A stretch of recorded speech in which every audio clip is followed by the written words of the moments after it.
Hi, my name is Kirby Gilliam, and I'm presenting NeuroMarketing, a primer, which I presented at Interactive Expedition on July 11th, 2012 in Memphis, Tennessee. So this presentation is a compilation of neuroscience and marketing research that is out there on the internet right now because I am fascinated by how neuroscience and marketing work together. So on this first slide, there's an image of a brain with many brands that you've probably recognized. These are recognizable brands for a reason, meaning they didn't just slap a logo on a product and cross their fingers that consumers would like it. They are brands that have mastered the art of engaging an audience's brain. With that, I will give you a strict definition of neuromarketing, and that is neuromarketing is using technology to measure brain responses to advertisements and other marketing initiatives. Neuromarketing can also be used as more of an umbrella term, a more loose definition of using psychology or any brain function to market a product or business. This last definition is pretty important because it allows us to realize that neuromarketing is not something entirely new. It's been around for a long time, and it has been the goal of marketers for decades and centuries even to engage with people's brains. And now I'm going to give you a brief outline of this presentation. So I'm going to go through your brain and consuming. I'm going to give you a Neuroscience 101 lesson. And then I'm going to go into the methods and technologies of neuromarketing, give some examples, and how to apply neuromarketing to small businesses. And finally, I'm going to leave you with some fun neuromarketing resources that I like to look around at on the internet. So when I said your brain and consuming is the first bullet of the outline, I literally meant your brain is a consumer. So a consumer of what? Glucose. Your brain runs on glucose. Learning and memory studies have even shown that learning and memory tasks, as they become difficult, your brain areas responsible for learning and memory drain glucose particularly fast. As your brain drains the glucose, at the same time, it's never going to want to starve itself. Therefore, your brain will take as many shortcuts as possible to conserve your glucose to achieve a certain goal. In other words, your brain is going to do the least amount of work possible to achieve the same task. For example, let's say you're surfing the internet and you arrive at this website. You may consciously say to yourself, I don't want to read all of this. You look at that and it's pretty messy and not very organized. So you'll either do one of two things. You'll go to another website, one that might be easier to read, or you'll skim through this website trying to get the gist of all the information, missing a lot of what the writer may have thought was important. So your brain would be doing the least amount of work to get the gist of what the site is saying. Again, this is a conscious example of glucose conservation. You consciously think this is way too much to read. The unconscious part of this is that right now, looking at this unorganized page, your stress hormones are skyrocketing. You're having a negative, stressful experience with this website. The unconscious part is pretty important in the neuromarketing world because if you take a look at this iceberg image, the conscious mind is only the tip of the iceberg. If you create a marketing strategy tailored only to the conscious mind, you're missing the majority of the picture. And the graph to the right here portrays the conscious mind as a tiny speck. Research has shown that the conscious mind tracks and processes only 4 to 5 tasks at once, and it's therefore responsible for only about 5% of all your decision making. The rest of this graph, this huge circle in comparison to that conscious mind, is representative of the unconscious mind, which scientists say represents 95% of decision making. And that's 95% of our decisions being made by a part of our mind that we're unaware of. So on to the next slide. This is a graph made by SalesBrain and Media Sauce, which is a collaboration of neuromarketing firms. And the new brain is the newest brain, evolutionarily speaking. It is what makes humans so specialized and unique. It's responsible for rationalization. The middle brain processes emotions, and the reptilian brain here is the oldest brain, evolutionarily speaking. It is the instinctual brain that scientists say is responsible for our unconscious decision making. It allows us to jump up and run when we see a snake. We don't see the snake and say, oh, there's a snake, I'm going to run now. It's just an instinct to run. We just do it. So because the reptilian brain is responsible for most decision making, it is the part of the brain that neuromarketers target. So to help put neuromarketing in perspective of traditional marketing, I'm going to give you this metaphor to help explain the differences. So this metaphor was created by Media Sauce, which also had that graph on their website that I just spoke about. So let's say you're a marker manufacturer. You make markers, and you want to make your product a certain color to outdo your competitors. As a traditional marketer, you would put a focus group together and show them samples of, let's say for this example, a red and a blue marker. And you'll ask, which color do you like better, red or blue? So let's say the majority of the focus group says they like the red marker better. So as a manufacturer, you manufacture a bunch of red markers and you put them into a store and it flops. They don't sell. How could this be? The focus group results said people would like the red marker. The problem here for the traditional marketer was that people consciously made their decision that they liked the red better. For a neuromarketer, they would put subjects into an fMRI, which I'll explain more about what that is later, and they would use the fMRI to measure the brain responses. So participants would be shown images of the markers individually and asked which color they preferred. The participants might respond red. The majority of the participants might like the red better, but the brain scans will show more activation for blue, and so the manufacturers would create more blue markers, put them in the store, and the blue would sell. And maybe the brain scan will be most activated in brain areas that correspond with feelings of calmness and serenity and reduced stress. And you can let people know of this by putting this into your branding and marketing, that the blue marker promotes calmness and serenity to show the value of the marker. But again, in this example, neuromarketing isn't necessarily something new. Marketers have been using, they've guessed using blue over red is a good marketing strategy in the past, even without the fMRI to tell them so. They know that maybe blue can represent relaxation, for instance, because blue is the color of the ocean and people vacation to the ocean to relax. So marketers have been using psychology since buying and selling began. Before I go on, I want to give a Neuroscience 101 lesson to help everyone understand some of the theory and terminology I've been using. So the brain is broken into two halves, left and right hemispheres, and the new brain is, from that graph, the new brain is broken into 4 lobes: the frontal lobe, parietal lobe, temporal lobe, and occipital lobe. Research has shown that each of these lobes have been shown to correlate with certain functions, and this new brain helps bias or rationalize decisions that the reptilian brain makes. For instance, the frontal lobe is responsible for personality, emotions, judgment and planning, problem solving, and it's a reward center. The parietal lobe interprets signals from the occipital lobe, so that it interprets vision signals, hearing, motor, sensory and memory, spatial and visual perception, and the temporal lobe deals with memory, hearing, sequencing, and organization. The occipital lobe, again, interprets anything that comes in through your eye. So light, color, movement, all those things. Activation there at the bottom is a term that means the area that is activated is being used. So an activated brain area is the area that is consuming the most glucose, using the most oxygen, working the hardest. The more a brain area is activated, the more a stimulus has your attention, the more likely you'll be able to remember the stimulus, put it into memory, and remember it. So neuromarketers use information like this to figure out which commercials and advertisements activate your brain the most, to determine which ads are the most successful and why.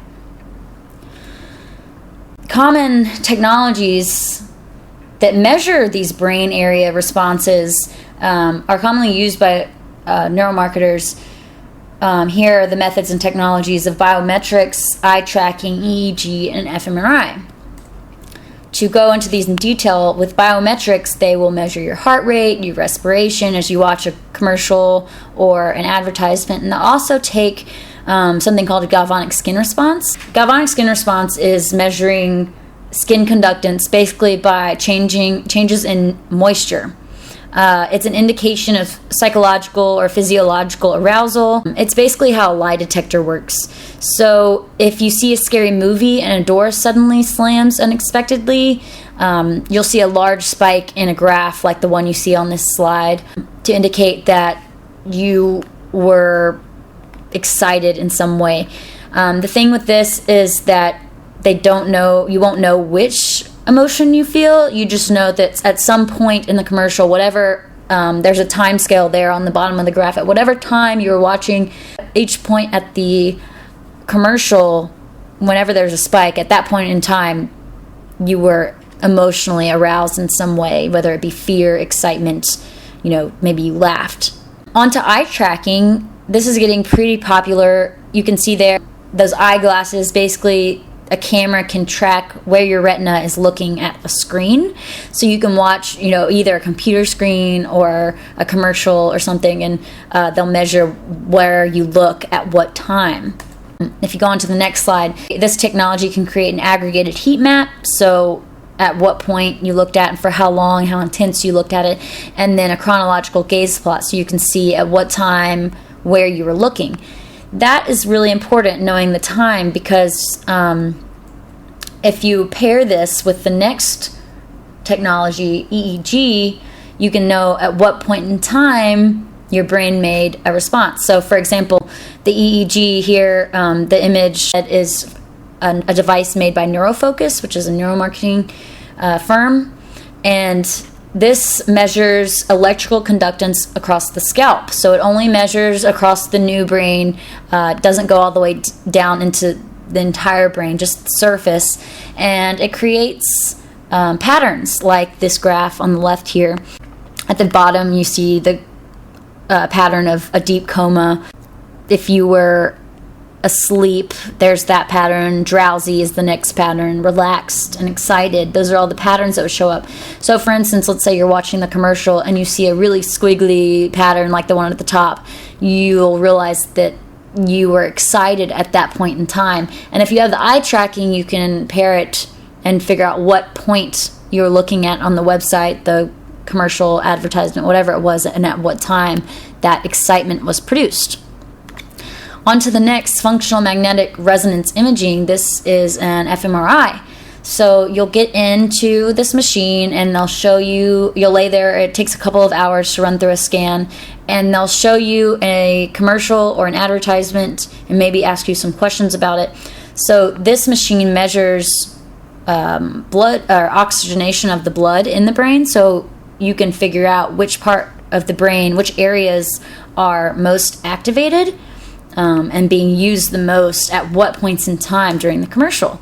So this is a picture of a brain scan. Scientists typically put colors on it to indicate which part of the brain have the most blood flow and are being used the most. So a lot of people wonder which neuromarketing technique is the best to use, and the answer is to use them all together to get the most accurate response. So if you are looking at the neuromarketing example slide, Sands Research is a neuromarketing firm that measures brain responses to Super Bowl commercials and ranks them according to which commercial is the most brain activating. If you go to this link, Sands Research Kings Court, which if you can't click on it, just Google Sands Research Kings Court and click on that. Go to the video. The video is actually a compilation of different neuromarketing techniques in response to Pepsi. a Pepsi commercial that was shown during the Super Bowl of 2012, and it was ranked as the #1 commercial, most brain activating commercial by SANS Research. So there on the right of the video, when you're looking at it, there's a digitalized version of an fMRI. It will show you which color. Yellow will mean that area is the most activated as the brains were watching the commercial. And then you have 2 graphs there at the bottom left. One's just the activation amount, and one's an emotional valence, so showing positive and negative emotions. And then at the top on the actual commercial, you can see a heat map of eye tracking. And I'm just going to give you guys a few minutes to watch this. It's pretty neat, and there are a couple other videos on there as well. The top 5 ranked are on there, so feel free to watch those as well.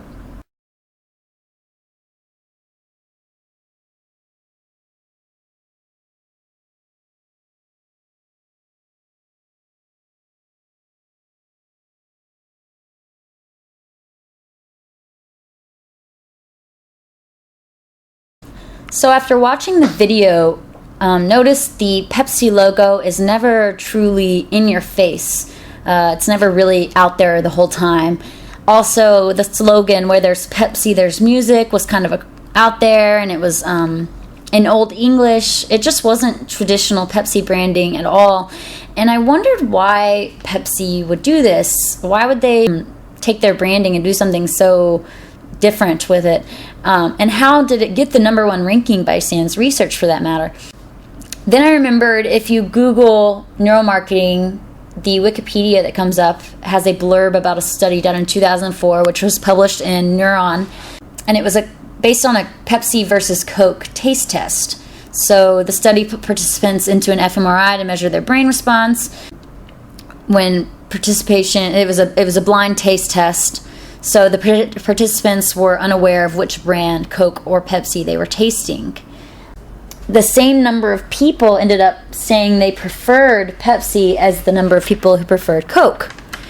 This was interesting because the brain scan showed the ventromedial prefrontal cortex was most activated, which is an area thought to be associated with reward. So taste-wise, Pepsi should have 50% of the market share in 2004 at this time. However, that wasn't really the case. Coke seemed to be outdoing Pepsi.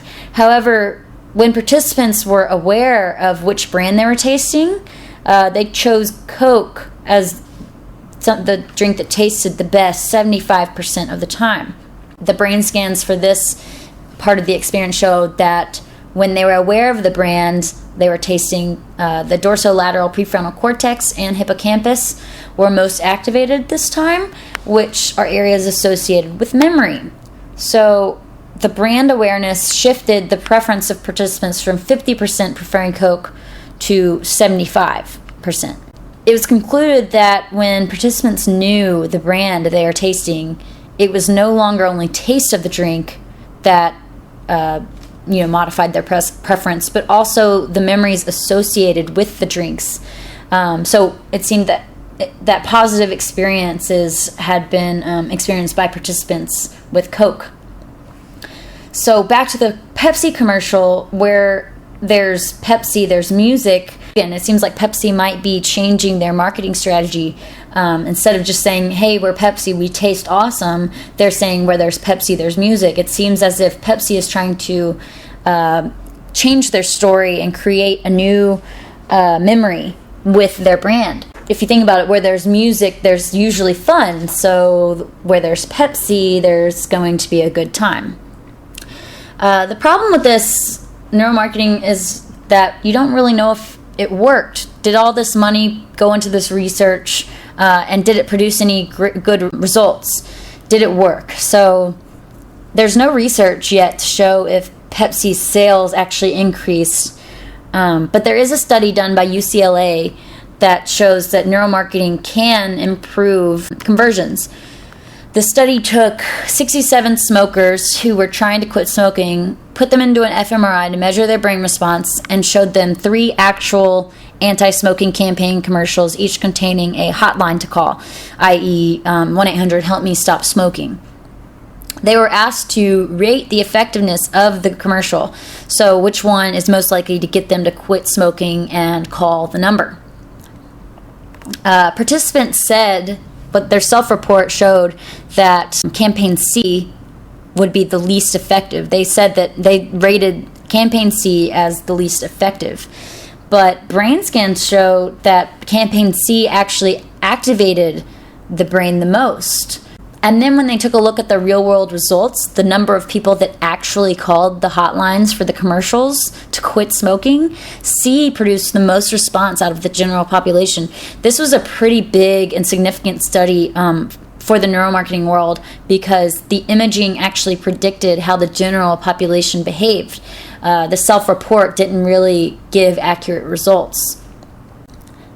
How to apply this to small businesses?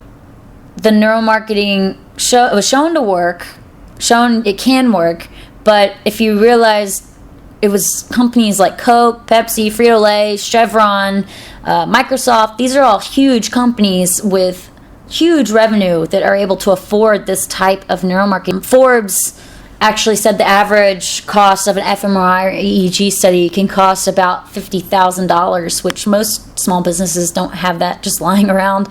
How to apply this to a small business?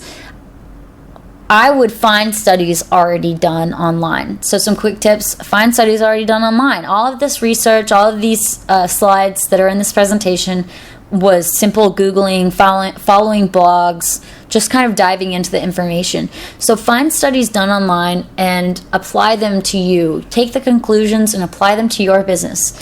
The second thing, which was a recommendation by SalesBrain, the neuromarketing company that created that 3-brain reptilian brain map, said to target the reptilian brain. If the reptilian brain is making most of the decisions, then target it.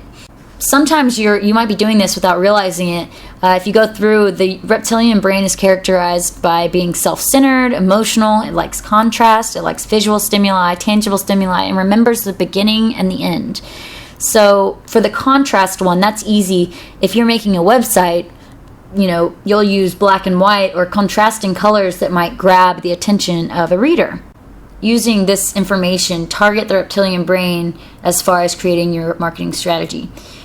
To give some doable, rememberable tips to, change, maybe if you have a website, you implement these. These are from socialtriggers.com. So simple fonts are obviously better than fancy fonts as far as your body content of your website. That's because when people see a fancy font, they typically think it will take more work to read it, and that they might read it slower than if it was a simple font. Also, fancy fonts can be used in your favor. For example, you can use a fancy font to draw attention to a product, maybe a special that you have on your website. And I don't just mean fancy font as in using cursive or something like that. It could be bolded, anything that stands out from your simple font. Or you could even use something more unconscious, like, for instance, using the Mercedes font. It's a simple font, but unconsciously a customer might correlate your website with providing quality services. And then on to font size. So traditionally, font size 12 has been the norm, but research is showing that size 14 and 16 produce better results just because it's easier. People think that it's easier to read, so they're more likely to read it. It's less stress on their eyes, less stress on the reader. And then on to content width. The width of your website is difficult to figure out. The most important thing with this is just to get people to start reading your first line so that maybe if you say something interesting, they'll continue reading. So the paradox with this is that when people report that smaller widths, so about 40 to 55 word characters per line, they can read it faster. So people think that they can read that faster, when in actuality, they read longer line lengths faster. So 40, if you are a website developer or you make your own website or you're a blogger, you might notice that 40 to 55 characters per line is really a really narrow width. and you'll realize that you have a lot of real estate to take up on your website. So how could you strike that happy balance, making a reader think that they can read it fast, but also keeping them reading it fast? Social Triggers recommends to do 100 characters per line. This gives the optimal length for reading speed while still making the reader think that it's a short amount of width. And also you can get them reading the first few lines by making the first few lines shorter by adding an image on the right there. So some of you might already even do this, but just getting them to read those first couple of lines, making that first line really narrow width so that they'll keep reading and read the rest of your content. So as a conclusion for this presentation, I'd like to say that neuromarketing is only traditional marketing with technology. Neuromarketing, again, has been around for as long as marketing has been around. Stores have been targeting the reptilian brain to create a positive buying environment even before technology of neuroscience was available. So they'll do things like manipulate color, shapes, using circles instead of squares, round edges instead of corners, organization of a store layout, the smell of the store, music, all to create this positive environment to make you more at ease and more likely to purchase from them or become a loyal customer. Finally, I want to leave you with some neuromarketing resources. All of these resources I'm about to give you this presentation came from. So I spent a lot of time reading these. They're quick reads and just fun things, really useful information, whether you're a small business or just interested in neuroscience or marketing or neuromarketing. My first neuromarketing blog, Neuromarketing Anything, that I ever found was a blog by Roger Dooley, who is pretty big in the neuromarketing world. It's called the NeuroMarketing Blog. He also he just started writing a new blog on Forbes.com called Brainy Marketing, and that's pretty interesting as well. He creates individual content for each of those. Another blog was Social Triggers. Sally Hogshead has a great self-development site. You can take her fascination quiz to figure out what your fascination triggers are. And then Derval Research has a hormone quotient test, which gave me similar results to what SallyHogshead.com had just by measuring my index and ring finger. So I thought that was pretty interesting. And then some books. I haven't read all of these myself. I've read parts and pieces of them, but they are recommended on all of these blogs that I've just mentioned.